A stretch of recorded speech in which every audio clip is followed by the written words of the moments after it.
panay, tignan nyo. May sting pala na blue, ano. Tignan nyo, sting, blue. Ngayon ko lang ngayon ako nakakita ng kulay blue na sting, kaya tuwan-tuwa ako. May kulay sting pala siya. Bumili nga ako eh. Sabi ko, tikman ko ako, ano lasa nito. Nakakita kasi ko lagi dito, kulay red.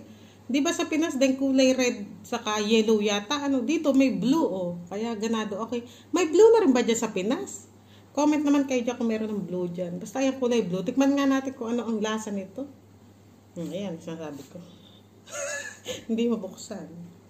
Ay, gamitan ng ngipin niya.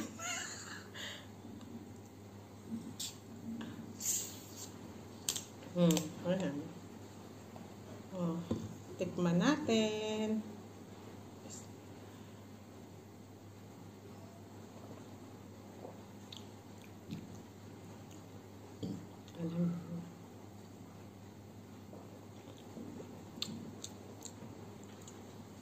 Lasang sting na. Lasang sting rin. Kasi sting naman to, di naman to cobra. Parang kalasa lang ng red. Ay, hindi ako marunong sa may taste na yan.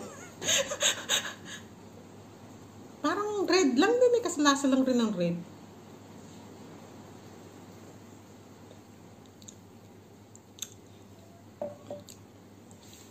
Oo, parang kalasa lang ng kulay red. Parang lasang bubble gum na di mo maintindihan ko eh.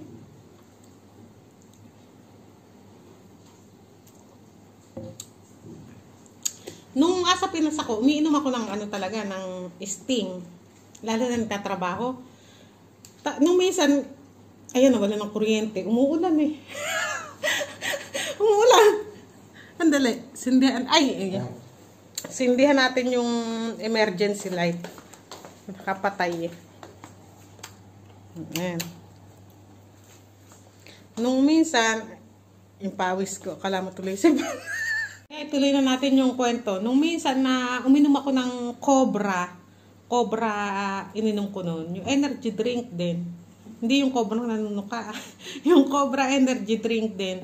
Ay, nagpalpitate ako. Nung uminom ako, talagang nanginginig na ganyan yung kamay ko. Natakot ako. Ang duty ko pa naman ng gabi. Sa Shell ako na nagtatrabaho. Nung mga panahon pa naman na yun, 8 to 8 kami, 8 ng gabi, 8 ng umaga ang labas, ano. Sa Tarlac ako noon. Nanginginig na ganyan. Ako, sobra takot ko. Simula nung hindi na ako uminom ng Cobra.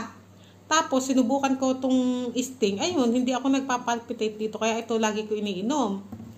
Kaso, parang lasang bubble gum to na hindi maintindihan itong kulay blue.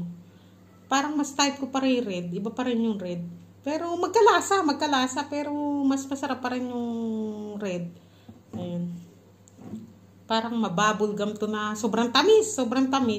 Sa bagay yung sting din matamis na, pero ito sobrang tamis. Sobrang tamis na parang matamis lang, gano'n.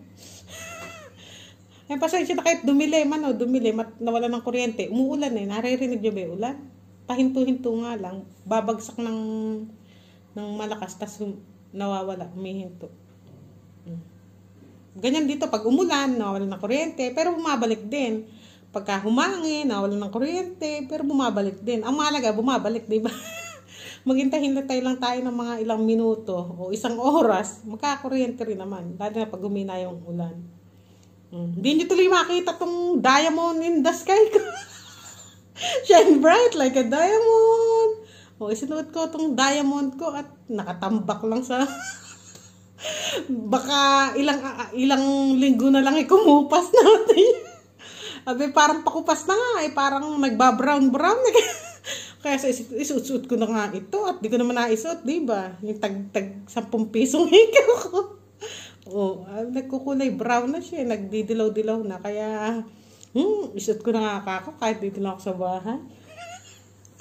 Para naman may para ayan, bilog na bilog din ang mukha. Na at least nakahikaw, di ba? Hindi niya tuloy makita pagka-shine niya. Gandahan.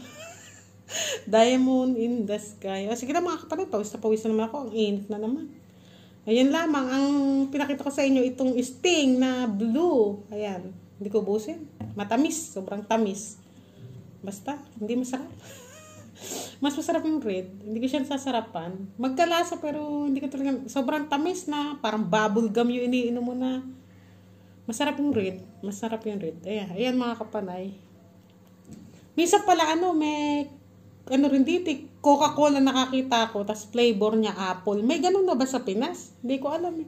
Basta Coca-Cola niya, flavor niya apple. Minsan biling ko, tas try natin yung apple na flavor.